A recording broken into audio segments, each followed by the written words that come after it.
Welcome to More Than Ponies. Our event is called a Picturesque Tour, but it's going to be exploring the picturesque and William Gilpin, and we are completely delighted to have Malcolm Andrews with us. Malcolm has written these amazing books here.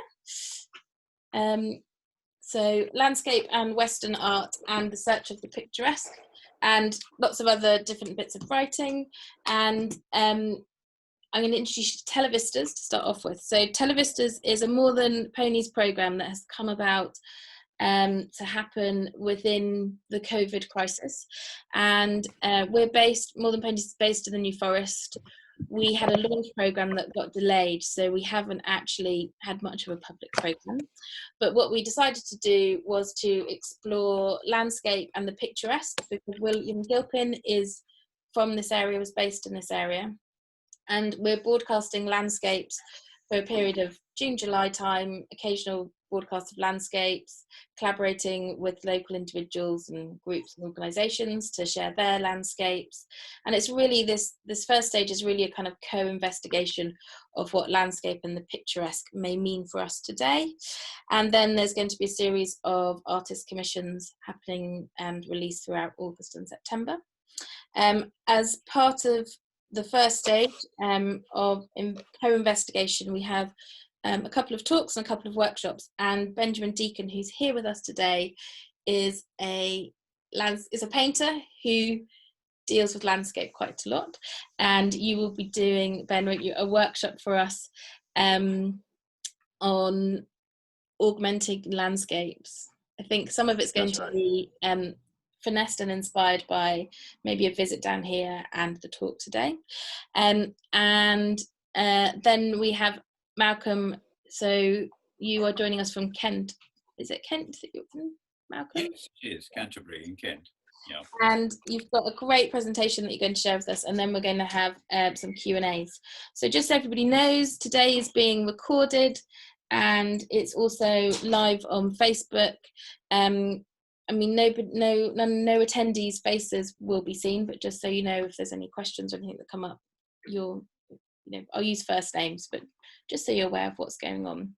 Have I covered everything? I'm not very good at introductions. It's very strange to do on my own at home, especially when we've not had many public events. Is there anything I've missed, Ben? My internet stopped working, so I caught the last half of that. Sounded good to me. Great. So there's a chat box. If anyone's got any questions that come up throughout, you can pop them into the chat box, or we'll also have the Q&A at the end where we can raise our hands. The links were a bit funny, so if you've got any friends who are trying to get through, just make sure they've got the right link. But Ben and I are going to disappear, and we're going to hand over to you, Malcolm, if that's all right. Right. Okay. Wonderful. Okay, so thank you very much, Laura. Good morning, everybody. It seems very strange to be meeting and yet not meeting. And at the moment, I'm looking at a completely blank screen except for my presentation slide, and not a single face, not a single voice to be heard. So speaking into the void, as it were. But imagining all of you, or perhaps most of you, down in the New Forest. And I wish there'd been a chance for me actually to get down there, because I'm very fond memories indeed of the New Forest. Some years ago, I was whisked off there on a kind of mystery tour by my family. The idea being to celebrate my 70th birthday down there. They had managed to find a most idyllic clearing in the heart of the New Forest, where we spread out a picnic and had some birthday cake and so on. It was just a wonderful memory. And they said, what would you like to do the next day? And I said, well, actually what I would like to do is to go to Boulder Churchyard and show you William Gilpin's grave. And so off we went, and it was pouring with rain, and I got them round the grave of William Gilpin and started to talk about him and the picturesque. And there they stood patiently, the rain pouring down, but they were a captive audience because I had, I exercised a kind of moral right to be able to do this on my birthday, but wonderful memories. Anyway, I've entitled this Gilpin and the Picturesque and Beyond the Picturesque, and it's a somewhat meandering slide talk, which I hope you'll find engages you, at least at some points or other. It will meander a bit in true picturesque fashion, but we're going to start with Jane Austen. A quotation from Sense and Sensibility. One of the characters, the sensibility character, not the sensible one. It is very true, said Marianne, that admiration of landscape scenery has become a mere jargon. Everybody pretends to feel and tries to describe with the taste and elegance of him who first defined what picturesque beauty was. I detest jargon of every kind, and sometimes I've kept my feelings to myself because I could find no language to describe them in but what was worn and hackneyed out of all sense and meaning. Sense and Sensibility was published in the Regency, I think it was about 1815 or so, but Jane Austen had sketched out and even started to compose it in the 1790s, when the picturesque was in its heyday as a subject of terrific controversy. And in the midst of the great vogue for picturesque tours. So a lot of her commentary on it through her characters reflects that craze for the picturesque at the time. And indeed, it did generate jargon, a lot of jargon, a kind of peculiar technical vocabulary for assessment of landscape scenery by those setting off on the tour. Jane Austen herself, as her brother Henry recalled, was a warm and judicious admirer of landscape, both in nature and on canvas. And at a very early age, he remembers, she was enamored of Gilpin on the picturesque, and she seldom changed her opinion either on books or men. Rather intimidating last comment there. So, him who first defined what picturesque beauty was, and she is meaning, of course, William Gilpin. Interesting that he ended up in the New Forest, right on the south of England, though he was born high up in the north of England, in Cumberland. So he grew up in the Lake District. He had extraordinary scenery around him as he came to awareness of that scenery. And his artistic eyes were opened partly by his father, who was an amateur artist and indeed a tutor to one or two other artists. He became ordained and took up the headmastership at a school in Surrey. And while he was, throughout his life, a working clergyman and teacher, a very dedicated teacher, he used to spend his summer months in amusements, his own kind of amusement, and that is touring and looking at the scenery. From his childhood artistic experiments, he took his sketch pad, notebook off on a number of tours around some of the spectacular scenery of the country. In 1777, he was appointed vicar of Boulder in the New Forest. And then soon after that, once he had settled there, a number of his books began to be published. Even though he had made the tours earlier, the books began slowly to spill out of the press over the next 10, 15 years or so. The last one of the big books was actually his remarks on forest scenery and other woodland views, illustrated by scenes of the New Forest. And there he dies in 1804. Now, I'm going to talk a little bit about his ideas for landscape, for composing landscape. By and large, they're based on the models of the 17th century classical landscape painters, Poussin, Nicolas Poussin, Gaspard Duguay, and Claude Lorraine. And I put up a couple of illustrations here to show how closely he models the structure of his landscapes on his admiration for Claude. The paintings by Claude and Poussin provided in late 18th century England the model for idealized landscape, that it gave the subject of landscape, the genre of landscape painting, dignity. Through these classical models. And landscape painting needed dignity because it was considered by the Royal Academy, by Academy standards, quite low in the hierarchy of subjects for painting. Right at the top was history painting, mythological or biblical scenes, and then come down through portraiture and so on. And right near the bottom is flower painting and landscape. So it wasn't considered a particularly edifying form, but it found dignity in that. And Gilpin adopted this structure, this formula of a tripartite kind. So beginning, you would have your framing trees on either side, so-called coulisses, and then three distances: darkened foreground, much more brightly lit middle distance with a ruin or some eye-catching building, and then the background fading away, melting into the sky. And that became pretty formulaic for landscape scenery. But Gilpin was very particular, and he began to issue prescriptions for a range of kinds of scenery. Here he is sketching out different kinds of river scenery.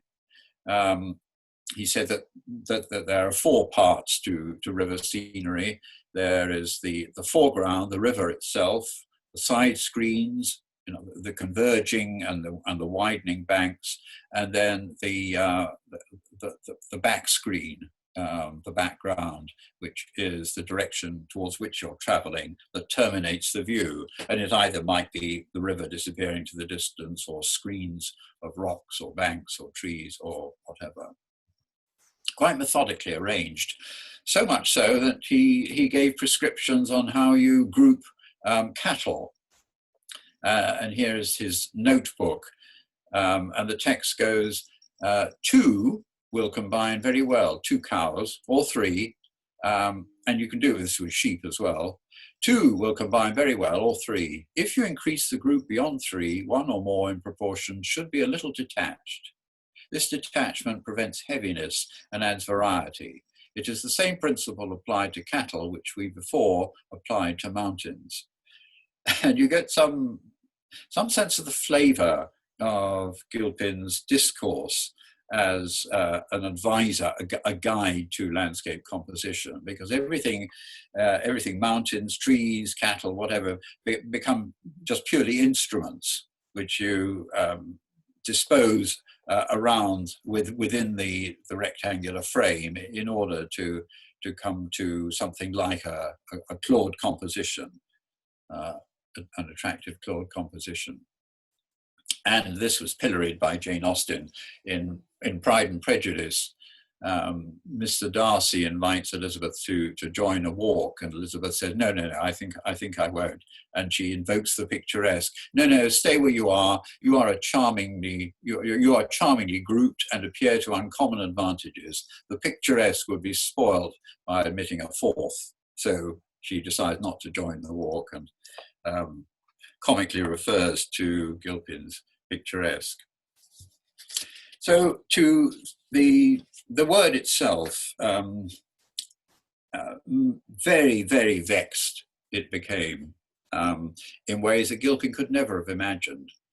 Here he is, really at the beginning of thinking about the picturesque, an essay on prints, before he even starts his tours of the countryside. And the picturesque is there, a term expressive of that peculiar kind of beauty which is agreeable in a picture. I suppose he might have been slightly uncertain, a bit wary about that word peculiar, that peculiar kind of beauty, because he spends a lot of the rest of his writing life trying to decide what is peculiar about that kind of beauty, which differentiates it from landscape beauty per se. So beauty of landscape in a picture is different from the kind of beauty that we might admire if we go out and look at a landscape garden or out to the country. More helpful remark comes from one of those who pick up on Gilpin's enthusiasm for picturesque touring, John Stoddart. I find this a useful one. The picturesque traveller reviews the scenery of nature and the rules of art with which he is already acquainted, and in imagination adapts to this standard the scenery which he expects to behold. So people setting out to look at landscape and to make pictures of it and appraise it need already to be pretty well acquainted with art, traditions of art in landscape. And so they apply artistic criteria, a kind of connoisseur criteria, to evaluate natural scenery in the Lake District, the Peak District, the New Forest, wherever it is. And they can talk learnedly about it, just in the way as they learnedly apply the structures of landscape that Gilpin has given them to whatever scene they're coming across.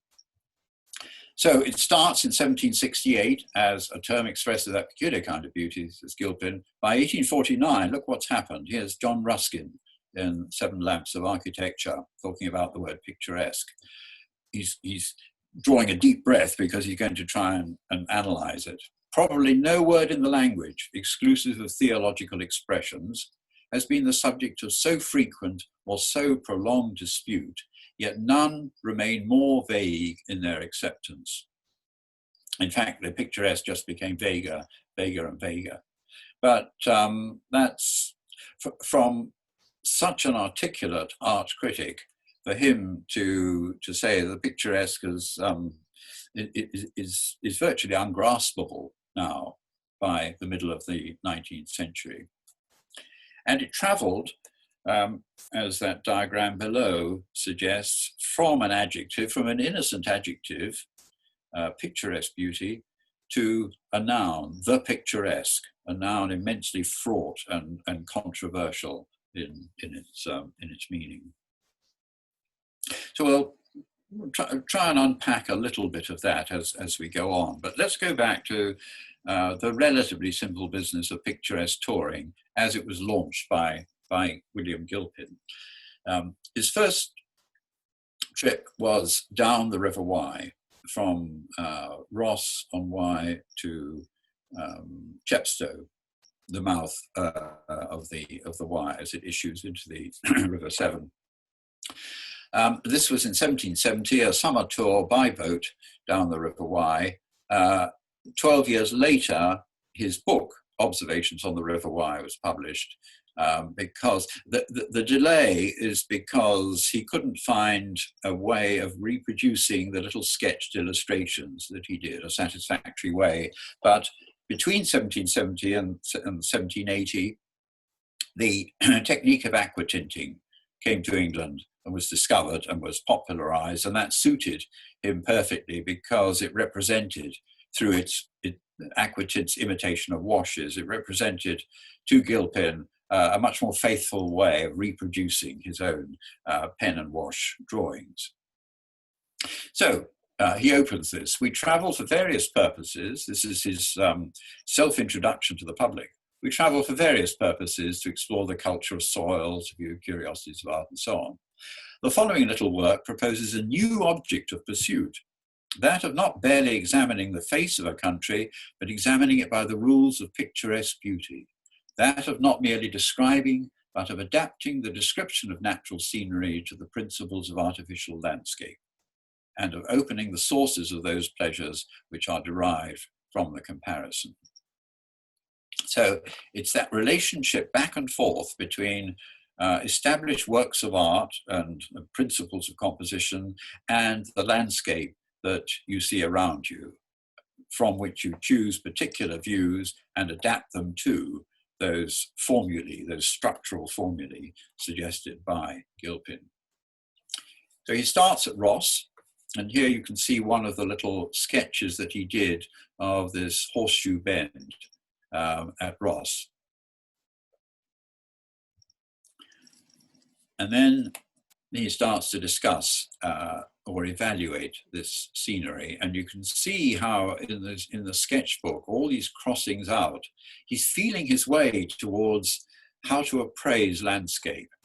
It is very beautiful, cross out, no, amusing, but it is not picturesque, the view from the churchyard over the river here. It is broken into, cross out, contains no objects, consists of too many parts, cross out, of sufficient distinction, broken into too many, and so on, and seen from too high a point for a picture. Because the picturesque always prefers a low viewpoint, or a lowish viewpoint. It's not a prospect. He wants to distinguish a prospect view, the pleasures of that, from a picturesque view lower down. So off he goes down the river, and here, by the 1790s, is, Thomas Hearne's drawing, watercolour, of a little tourist boat going down the River Wye, carrying passengers, covered by a little awning in case it was raining, and they would have their benches and little desks on which they would put their sketch pads, notebooks, and so on to assess the scenery. So many of them with Gilpin also in hand, Gilpin's book also in hand, to appraise the very scenes that he picked out as particularly picturesque, correctly picturesque, such as this one of Goodrich Castle. Here you've got his river scenery with the two side banks, the foreground river, and a splendid background topped by a castle. This is correctly picturesque. Gilpin, I guess, because he's a schoolmaster, he's a bit strict, and you can sort of hear him wagging his finger at nature sometimes, because nature doesn't actually always get the picturesque right. Up on the right here, nature is always great in her designs, but very irregular, cross out, unequal in her compositions. She is an admirable colorist and can harmonize her tints with great beauty, seldom correct enough to harmonize a whole. So nature doesn't get it right. The artist has to improve on nature, correct her, so that what the viewer sees forms the kind of composition that will correspond to the ideal. Interesting here that he crosses out irregular, because irregularity, roughness and irregularity become one of the prime criteria for picturesque scenery. So it's a mistake to make it a negative here for Gilpin, so he crosses it out. Further downriver, he comes to Tintin Abbey, one of the great scenes on the river. Tintin Abbey, when he comes to it, he's a bit disappointed. A number of gable ends, and he's talking about these triangular, rather stark triangular geometrical shapes. A number of gable ends hurt the eye with their regularity and disgust it by the vulgarity of their shape. A mallet, judiciously used, but who durst use it, might be of service in fracturing some of them. So because irregularity and roughness and unevenness of line become cardinal principles of the picturesque, straight lines, a kind of rigid geometry represented here, is not favoured at all by Gilpin's picturesque. So the straight lines on Tintin Abbey's ruins need to be roughened up a little bit to convert them into properly picturesque views. Anyway, Gilpin's books start this craze for travel. Some 30 years later, Robert Southey, who became poet laureate, wrote letters from England under a pseudonym, but looking back over the changing fashions in the past 30 years.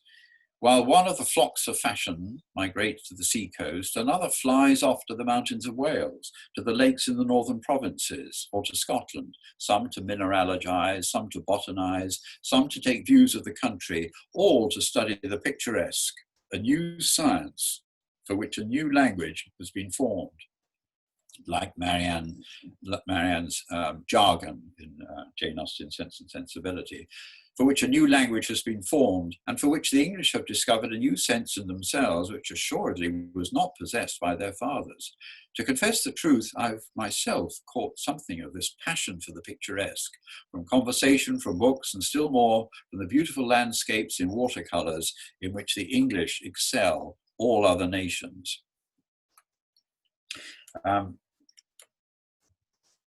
And one of those whose watercolours began to excel all those in all other nations was, of course, the young Turner. Turner in the 1790s, in his teens, or just out of his teens, was following the routes of the picturesque tours up to the Highlands of Scotland, the lakes, North Wales, Wye Valley, and so on, and sketching vigorously. And you can see how this early watercolour, Carnarvon Castle, North Wales, by Turner, he's adopting those formulae, those Gilpin-esque formulae, framing trees on either side, a castle in the in the more brightly lit middle distance, and then this background melting away. Here you can see two distinguished Royal Academicians out camping by the side of a waterfall. It's supposed to be Lodore in the Lake District, with their easels up, but either the heavy spray or there's rain necessitates their putting up umbrellas or having a servant bring umbrellas for them. And there they are, crouched down, sketching assiduously. Well, the attraction of wild landscape, like the Lodore Falls, like craggy ruins of castles, the lakes, the fells, and so on, was, I think, particularly appealing at the time when the domestic environment was changing for these tourists. Mainly wealthy middle-class tourists from the professions, clergymen like Gilpin, like the Reverend Thomas Doyley here, lawyers, university teachers, and so on, getting into their carriages and touring the countryside and bringing back trophies of their visits to the countryside in the form of paintings, either done by them or commissioned and done by artists who accompanied them. And several distinguished artists were employed to accompany tourists, the wealthier tourists, in order precisely to sketch the scenery and bring them back as souvenirs. But I think you can see something of this appeal of contrasts here. Look at the very formal rectilinear geometrical design of the interior, very neat, polished, smooth, and so on. And then this painting put up on the wall, where a very rough, desolate, slightly desolate looking landscape, an Italian scene probably, is put up as a contrast in texture, in lighting, in shape, in contour, everything in stark contrast to the neatness and geometry of the room, captured in this frame. A little bit like the bird, the wild bird captured in the cage there. I fancy a correspondence between the two here. So in people's homes were changing to need to accommodate that kind of contrast. And outside the homes, the face of England in many ways was changing. This is Humphrey Repton, the great landscape gardener, contrasting two kinds of ways of representing a scene, ancient and modern. The lower one is a benign woodland scene on the edge of an estate with a public path, where the fence is hardly a fence at all. It's inviting to the traveller, the wanderer, go through it. There's a ladder style there, to be able to wander in the park freely, because England is open, England is lush, and all of these swags of foliage and the ancient oak or beech or whatever it is, the rutted path. There's so much picturesque irregularity here, lovely contrast of light and shade. And all of that changes the way in which early 19th century England was changing under enclosure, the clearing of trees, the putting up of boundary fences, the importing of foreign trees, larch and cypress, and so on. So that same scene has transformed itself to here, creating, so people getting used to this sort of scenery might well have a kind of nostalgic longing for what England used to be in that sense. So the picturesque isn't purely an aesthetic consideration. It's also very much tied to social and economic changes in England, late 18th, early 19th century.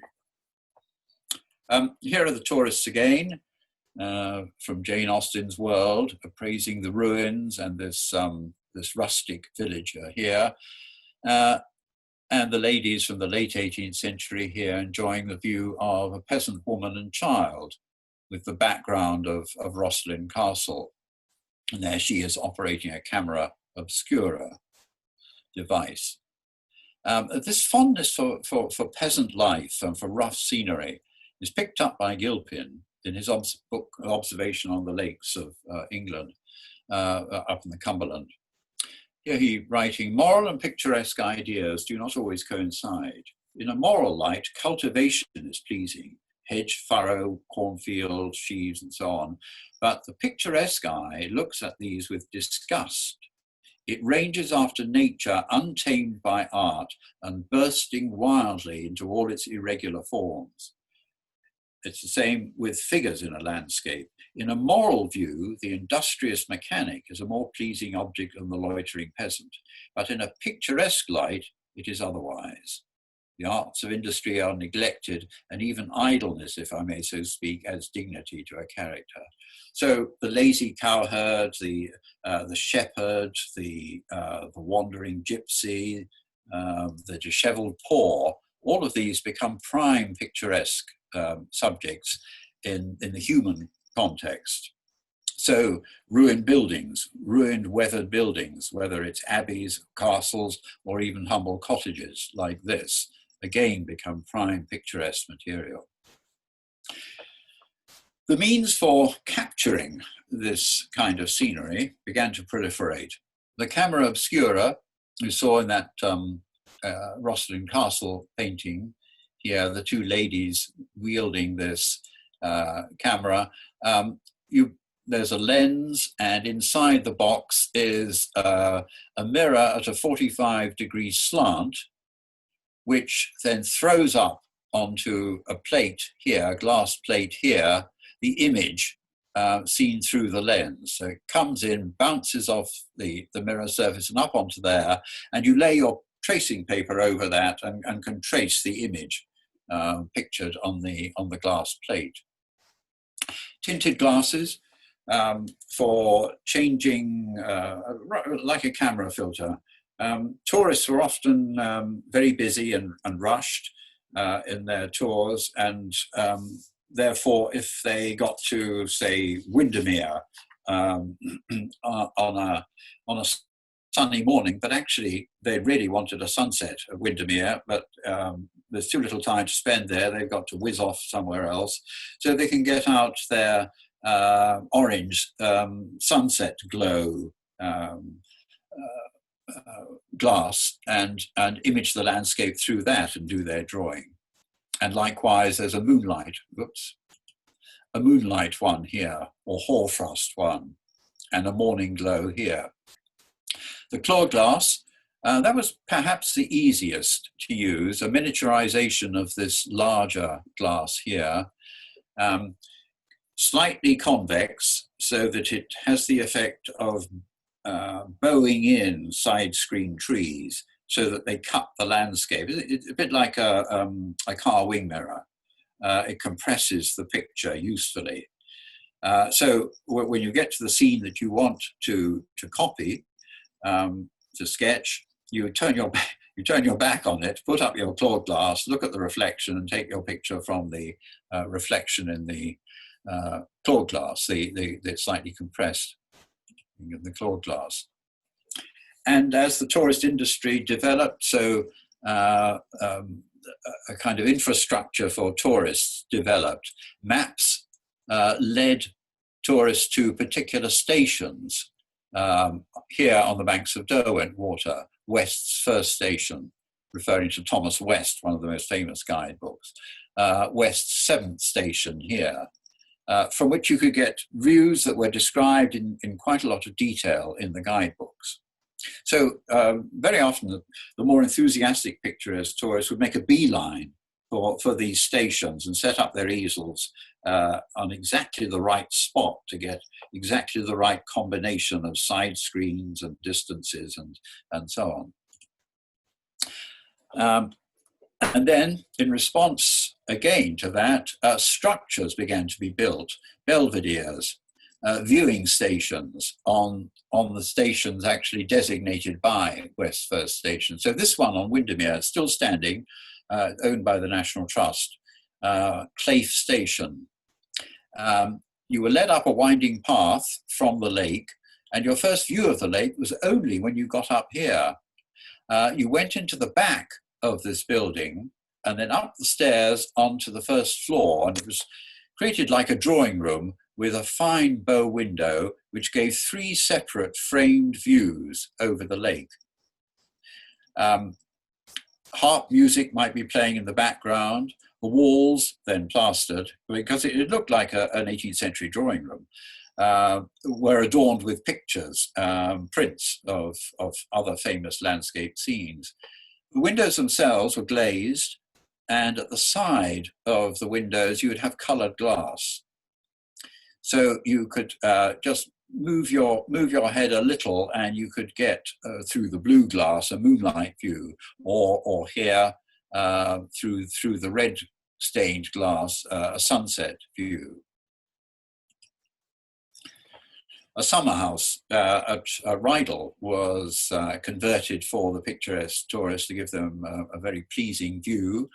Visitors were taken down a path concealed from the little waterfall, although you could hear it rushing away, into the back of a little summer house, led there by the gardener, and a group of about 4 or 5 could crowd into the little room, complete darkness, and the gardener would go over to the window, throw the shutters aside, and there, perfectly framed, was one of the most famous little waterfalls in the Lake District, precisely set up for sketching.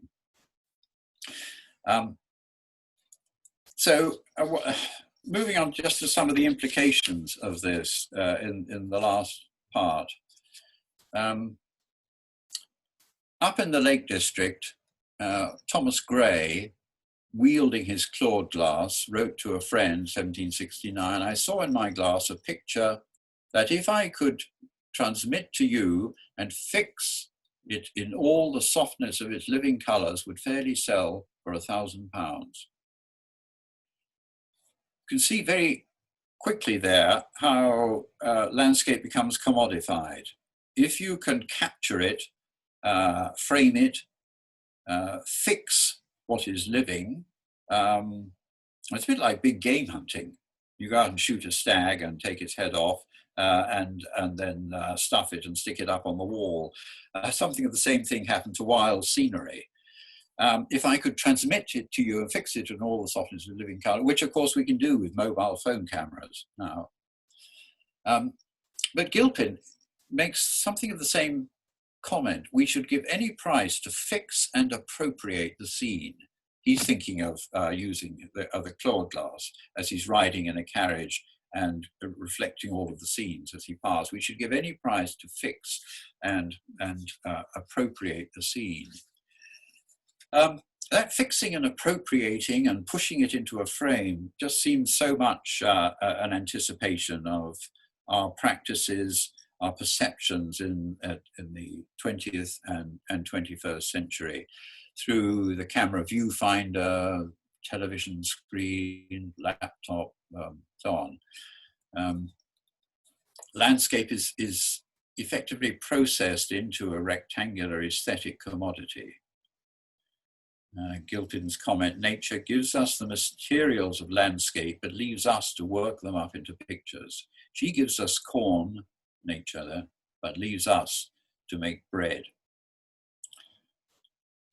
So we still have this desire to capture the landscape in a frame and to be able to take it away. Landscape scenery as fast food. Consume here or take away, except that we're adding to that now by having foreground selfies and the landscape in the background. But something of the same kind of fever for capturing landscape seems to me very much part of the modern condition. Landscapes captured and put into the gallery, the rather sterile walls of the gallery. Again, in these elaborate gold ormolu frames, gift wrapped as it were, and squared off, taken out of nature, tamed, domesticated, commodified, and put on the wall there. So it's no wonder that in the later 20th century, land art and earth art rebelled against this and wanted to have a much more intimate contact with the landscape as land before it's being conceived of as an art object. So working out in and with the landscape, or else challenging the conventions of the art gallery, landscape in the art gallery, by pulling into the art gallery the materials of nature, creating landscapes themselves within the gallery walls. Eliasson made a speciality of this. Or else, out in the landscape itself, making slight modifications to the landscape to create a kind of land art that leaves very little trace or leaves very ephemeral traces. And Richard Long was a pioneer in this respect. His England, I think an interesting reference there to the picturesque. He just sets up this bare frame in a landscape garden and creates a little circle at the end as a kind of eye catcher, but it seems to be a kind of oblique reference back to the picturesque. So a movement away from the galleryization of landscape in our day, and also the sense that technology now enables us to do extraordinary things with landscape representation. Look at these two pictures, this beautiful little picturesque scene of a Cumberland cottage garden, and then this rather more mysterious, sublime scene of swamps in America, swampland in America. And I'll show you what they actually are. This is an exhibit from the Chelsea Flower Show, and this part of one of Kelly Richardson's formidable virtual hyper-reality realizations of landscape. So we can synthesize and virtualize landscape in all sorts of ways now that take it way beyond the idea of the picturesque, or perhaps in a curious way, it's a kind of fulfilling of the picturesque. Anyway, I've taken this way beyond the picturesque, as my title suggested, and actually I've gone on rather too long, so I think I'll stop there and see if there are any points for discussion. Malcolm, that was brilliant. Can you hear me okay? Yes, my voice coming through? Yes, I can. Great. So yeah, I mean, it was great just to have it so clearly kind of mapped out, and there's lots of things that kind of struck a chord with me, and I think that there's something about picturesque that seems to be a sort of very robust topic, and way of kind of us exploring landscape. I'm aware there's a bit of a kind of conflict with one of the things we're doing is we're broadcasting landscapes from the New Forest, which people can access globally. But actually, in doing that, at this point, we're not really intervening apart from that framing.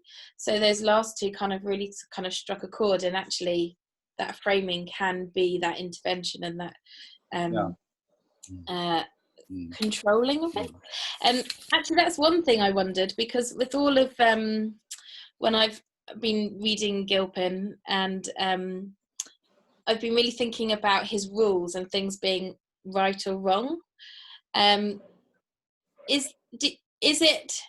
we allowed to make our own interpretations of the picturesque, do you think, or is it something that's very much attributed to Gilpin's and his? Well, everybody else has been over the last 200 years. Just checking you give us permission. and that's why it's expanded in such a complicated way. I think there have been different phases of the picturesque, so that Gilpin never envisaged it becoming this very, very complicated noun, nor did he, I think, conceive of it becoming quite so associated with roughness and gypsies in the way that it did in the Regency period. And then the Victorians reacted against that, because Ruskin and Dickens and others, because the picturesque had become so associated with decay and dishevelment, gypsies, poor people, being admired for their aesthetic value, because people were suppressing the moral sense. Mm-hmm. So that didn't go down at all well with the great Victorian philanthropic movement. So Ruskin wanted to adjust the picturesque, and Dickens wanted to adjust it, make it something else. And I think it turned into something more like the kind of cozy English countryside, brimming hedges and thatched cottages. So a kind of tamed down version of the picturesque, still retaining the roughness of that. At least I think that's what happened with it. And a book that I've just finished is trying to explore that image of the Victorian countryside as a version of the modified picturesque in paintings and writings. And then I think the reaction against gallery installed pictures, rectangular pictures of landscape as consumer items, essentially. I think the earth artists, Robert Smithson and others in the late 20th century acted against that, and then we've moved on again. And now of course, I think some of the rectangular picturing of landscape comes to seem to some old-fashioned, because the whole business of environment, the natural environment is something so much bigger than a framed landscape picture, and there's a kind of anxiety and urgency about needing to engage with the environment rather than with the pictorial segmenting off of landscape that makes our age slightly uncertain in its relationship to the picturesque. Mm-hmm. So I am going to welcome our attendees to ask any questions. If you want to pop them in the chat, I know there's a Q&A bit, but the chat would be great. But in the meantime, I'm going to hand over to Ben, who maybe has some questions as well, or observations. Well, I don't know about questions so much, but certainly some sort of points to pick up on from that talk. I mean, by way of a tiny bit of background, I share with Gilpin a sort of journey from growing up in the Lake District to becoming sort of more aware of the role of landscape culturally as I went through art college down in the south of England. And your book, Malcolm, sort of followed me through that journey, which was, so it's great to have this opportunity to discuss it here. And it was really a sort of, I mean, just coming back to this idea of commodification of landscape. Before you joined the meeting, Malcolm, Laura and I were discussing more directly to do with the More Than Ponies project, how lockdown might, sort of be affecting this virtual wanderlust, which has become part and parcel of the era we live in through consuming the world through smartphones and through sort of virtual processes. And it was great to hear you sort of pick up on that, sort of following on from the point where your book left off in, I think it was at 99. You wrote the So maybe we should open the discussion up there. Sort of thinking about how, with so much discussion about how this lockdown sort of psyche is affecting the way we think about the world and engage with it. Has anyone got, maybe we should throw some ideas around that in relation to the picturesque? When I picking one tiny thing, I think is how the formatting of landscape through ideas around the picturesque has really come to the fore much more with the use of smartphones. I think even when people were quite technically skilled with a camera, that nevertheless the eyes the eye works by focusing on details rather than in whole views generally, and that's sort of even more intensified sometimes with looking through a viewfinder with a camera. But I do feel like since the rise of the smartphone sort of format for taking photographs en masse, everyone's got a lot better at composition. Gilpin would be proud. Yes, yeah, that's right. Yes, you put that well. That virtual wanderlust. That's a nice phrase. Mm. Yeah, I mean, as someone who tries to engage with these subjects still using painting, this is a big part of ideas that I have around how one does make a coherent message or a kind of coherent statement about how we engage with landscape, still using painting. I do it sort of through some composition. A collaging or sort of fragmentation. But as you say, Malcolm, issues have gone far beyond the gallery walls and land art and more environmentally focused art is a big part of all this. And one huge aspect I left out because there was so much to cover is subjectivity in representing landscape. So instead of hauling in Claudian structural principles to apply to a scene on Derwent Water, what happens when the artist says, no, actually, my impressions of the landscape are what I want to paint, like Cézanne of the Impressionists.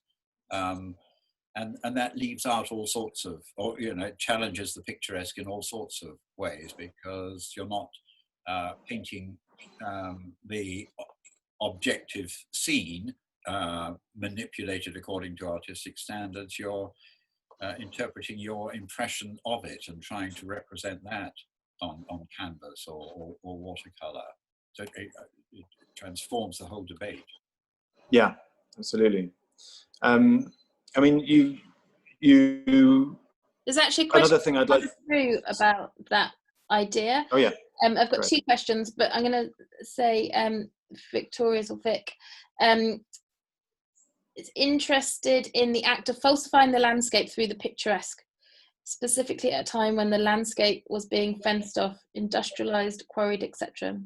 Was it also a way of glossing over or denying that these changes were taking place? The picturesque. Yeah. Yes. I think.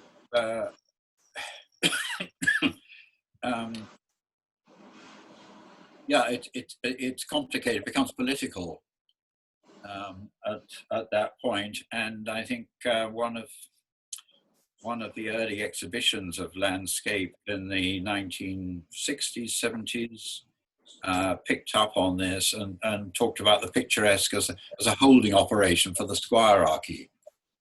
They didn't want to see landscape improvement in this way. They fell back on justifying aesthetically and then socially the old rough natural landscape, and argued that it was a part of the nature of the British Constitution, as well as the character of the British, to find this compromise between a state of savagery. Nobody wants to go back to completely primitive landscape. On the other hand, nobody wants a landscape that is going to be leveled and flattened, as it were, by autocratic decree. So that the later picturesque writers intensely disliked Capability Brown's landscapes, which are far too uniform and smooth. I mean, to most people, they seemed wonders of a kind of naturalization of the landscape, but that was too tame and too uniform, too groomed for those people. So yes, I think that's right. It was an escape from modernity and the implications of modernity for many. So one of At the same.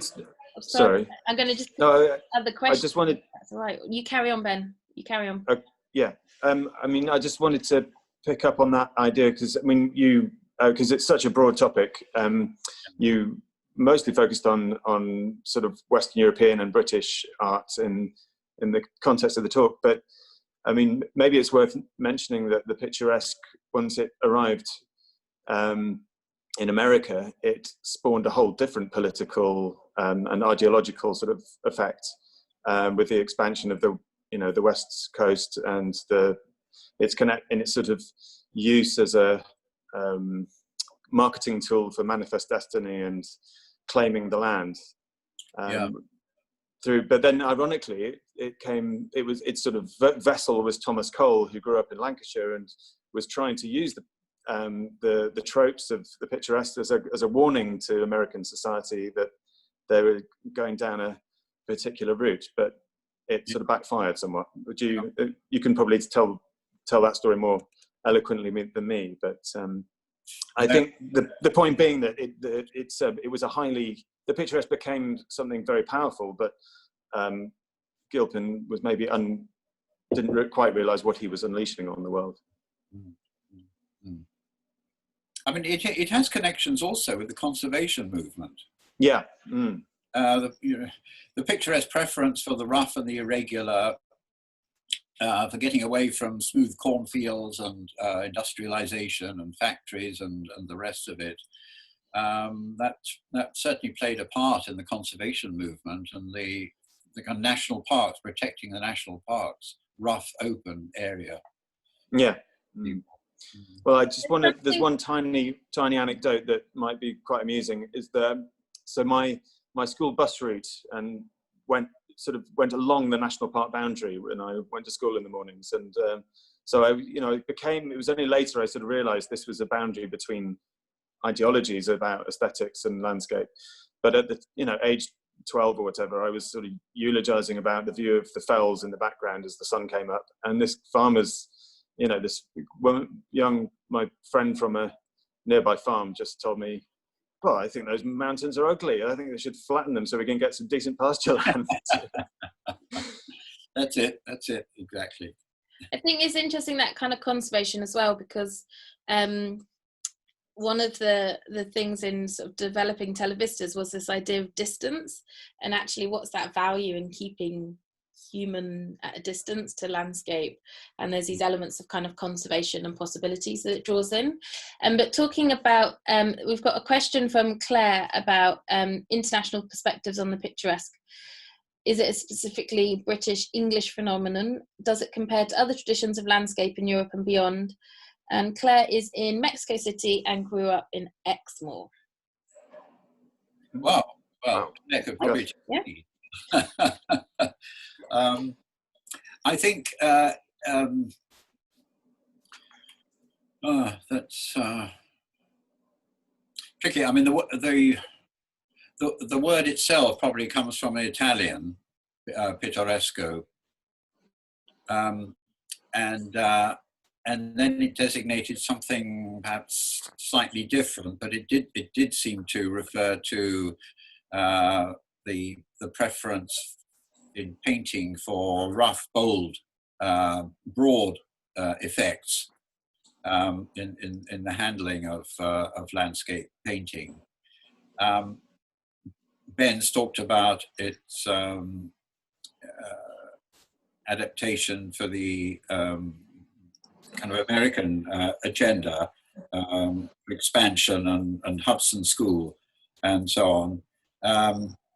In France, they certainly felt the impact of English versions of the aesthetic of the picturesque in the Romantic period in Rousseau's work, but by and large, I think the intensity of the debate and the twists and turns that it took from late 18th century through Regency and into the Victorian remanipulation of it is very much an English phenomenon. And I mean, if it is still perplexing us, I think it says something, and I haven't really grasped this yet, something perhaps about the national character and the nature of our relationship with the natural world in England because of English history. Partly the English history, the first to industrialize the colossal rush of urbanization. That there were particular moments in history where the picturesque becomes a kind of reflex to that. So it'd be interesting to see if in China, for example, with a very different kind of artistic tradition, their rapid urbanization, their sense that part of their rural heritage is being sacrificed might generate something similar in terms of an aesthetic of nostalgia, which could look a little bit like the picturesque that was fashioned in this country 200 years ago. We've got some other comments from people. I'm just going to share them. Suzanne was saying that regarding the question of falsifying the picturesque, it seems to refer to a nostalgia for something that never existed, both politically and aesthetically. Tate has said the landowners also wanted to see their workers working in the landscape, harvesting, etc. For moral example for the workers. And then Claire has also said about the National Trust being the first to set up to buy and preserve views, which is another kind of interesting kind of practice. I mean, I think that's one of the things that's kind of come through is all these different kind of ways of practicing the landscape and the different kind of approaches. And I also really enjoyed the tools slide as well, the different kind of tools that used to be used, the same as we use the phone. So, and I have my contemporary Claude glass here, but it's not curved. The only problem, it's very hard to find a Claude glass. Ben, I think that comment about nostalgia for something that never was, it certainly does pick up on that a kind of sentimentalized pastoral, the picturesque colonizes that particular cultural interest, and a kind of falsification or freezing in a golden age of the rural scene. Except that it's got when it begins to acquire this rougher edge, that it's not necessarily jolly peasants in the cornfield or woodcutters or whatever, but something slightly more sinister, something more verging on the sublime, when you've got slightly scary groups of gypsies around a campfire in scenes that Uvedale Price and others, successors to Gilpin, begin to favour more and more. It becomes more and more savage, I think, for a while, until, as I say, the Victorians take hold of it and say, no, we can't start admiring scenes of poverty and potential criminality. How quickly did the kind of problems or the paradoxes of the picturesque emerge? Because I know that towards the end, or I've read some of towards the end of Gilpin's life, he sort of got fed up of being the picturesque guy. He wanted to be known as a more godly man. And yes. Is that something that was because those problems were kind of coming out at that point, or? That's interesting. I don't. When he mentions that, I wish my religious works could be considered more and my picturesque works less. I mean, it's a pretty forlorn hope, because he'd started such a vogue. I don't know that he was responding to that then, and I don't know that he ever got confronted with that, the implications of that split between the moral and the picturesque. How he would have accounted for that. I think he would have. I suspect he would have said, "Well, look, as a clergyman, of course, the loitering, unemployed peasant,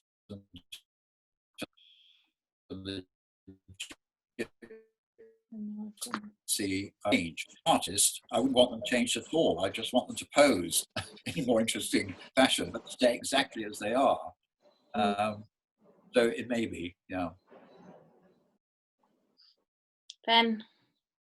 Oh, I think I'm. Ben, are you there? Hello? Hello, Ben. I'm going to let you Yeah. speak for a minute. I think my internet's having a moment. Oh, bad luck. Well, yeah, we've covered a lot of ground. What was it going? I did have a question. Oh, well, yeah, and just sort of thinking about where the picturesque sits now. I mean, I think that idea of, sort of seeing what happens in China, for instance, that you mentioned, Malcolm, is really interesting. I mean, to some extent, people have made that comment about Japan, which, a country that rapidly urbanized, within the within a few generations in the 20th century. And some people sort of think of this Japanese culture being obsessed with nature, but from an urbanized standpoint, and sort of it's a nation with its psyche still in the forests and the mountains, even though it doesn't, that no one can afford to live there, or chooses to live in these sort of mega cities. But yeah, I was thinking about another legacy of the picturesque, and the sublime, I suppose, maybe predominantly, but is through science fiction and the disaster movie, and filmmaking in general, but and more recently video games. I mean, the latter in particular seems to be absolutely obsessed with sort of mining the history of art for the imagery through the picturesque and the sublime, and so on. And I just wonder whether that will also have a sort of, that also creates this sense of a distancing of us. It's like a sort of another layer of urbanization, in a sense, pushing us away from engaging with nature, whilst creating an aesthetic for us to see it through. Yeah. I think that, I mean, Kelly Richardson, the very last slide there, I don't know her work. But, I would recommend her work. Anyone interested in that application of landscape in sometimes very alarming fashion. Right. Some of her work is brilliant, sort of dystopian, sublime and dystopian, and especially if you can see it as on this this slide here, on the scale in which she exhibits it. I think she is a very interesting artist working with that. But your earlier an earlier point that you brought up about Japan and China, of course, it was part of the religious background, wasn't it? Yeah, absolutely. The spiritualized nature as the place where you can find spiritual consolation, a nature where everything is animated and spiritualized. And more recently, during a lockdown, watching Spring Watch on Chris Packham wandering out, yes. near the New Forest, I think, isn't he? And The way that they keep stressing nature as therapy. Right. It's not landscape as therapy quite. It's because it's a multisensory experience of nature, and it's a moving experience of nature. You move through it rather than freeze it into a single image. But nature as therapy, as consoler, spiritually, in terms of mindfulness and all of these sorts of things, they seem to leave the picturesque behind a little bit, and yet it's still lurking in the background, because we can only see if Chris Packham is talking about the therapeutic environment, we can only see him in a frame. Yeah. So we're picturesquizing him, and he's talking about a larger ecological, environmental experience that he's undergoing. Yeah, I mean, that brings me to the question I wanted to ask before. In terms of philosophy, there's a move by people like Timothy Morton to try and disattach from these aesthetic principles and trying to stop this division between nature and humanity or mankind, to kind of see ourselves as part of the ecosystem, and as much part of the picture as we'd like to sort of distance ourselves from it, using those kind of Western aesthetic principles. Yes. Is that something that's crossed your radar, Malcolm? Yes. Well, I mean, in a way, it's Wordsworthian. Yes. It's kind of new romanticism, because Wordsworth. Claire was asking about picturesque and the romantic and Wordsworth. So carry on, Steve. Wordsworth, I mean, in his poem Tintin Abbey, I think it's a key text from that point of view, and in the prelude, he talks about his having gone through a picturesque phase and come out in a third phase, or three phases in the relationship with nature in Tintin Abbey. One, a kind of childhood animal delight in nature as a wonderful recreation park. Talks about bounding over the hills, when he was a boy. So it was a place where the unreflecting, the kind of animal instinct of the child finds recreational delight. Second phase introduces a kind of intellectual interest in nature, and he picks up on the picturesque phase because his childhood is through the 1790s. So he's right in the midst of it. And then he rejects that and talks about the tyranny of the eye, because it binds under the tyranny of the eye, whereas it should be the whole soul and spirit of the person who is then locked into nature, the still, sad music of humanity, nature and the language of the sense. So there's a kind of much more holistic reintegration of the human being with the natural world. He is trying to foster there, and maybe this, I don't know Timothy Morton, but maybe there are echoes of that in what he's trying to promote. And of course, we're supposed to be living in the so-called Anthropocene, in which we have seem to be dominating nature, or turning nature to our own purposes, and worrying about what we're doing to nature at the same time as a result of our exercising excessive control.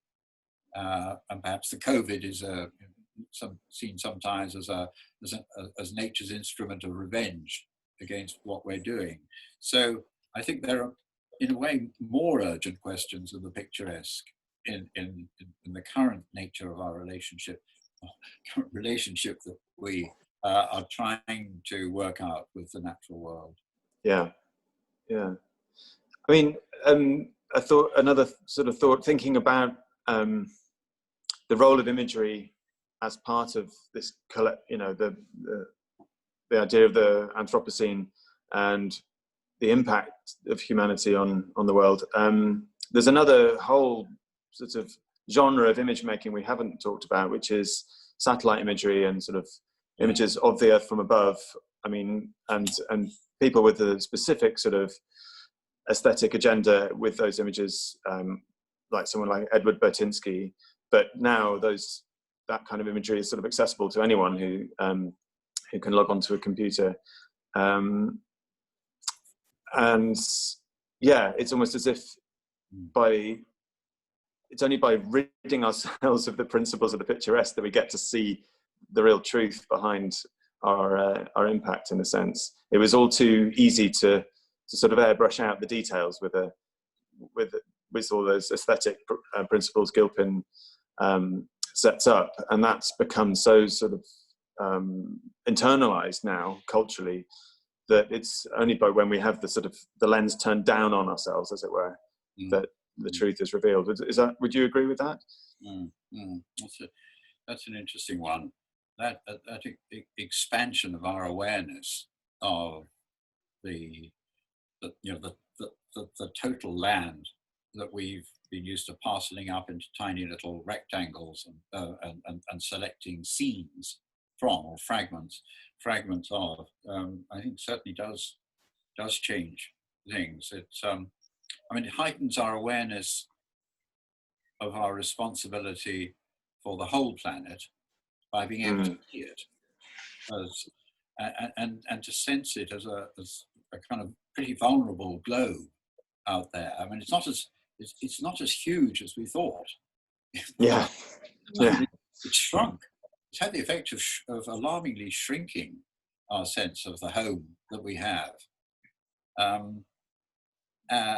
So alarming that I'm inclined to retreat back into a tiny grove in my garden.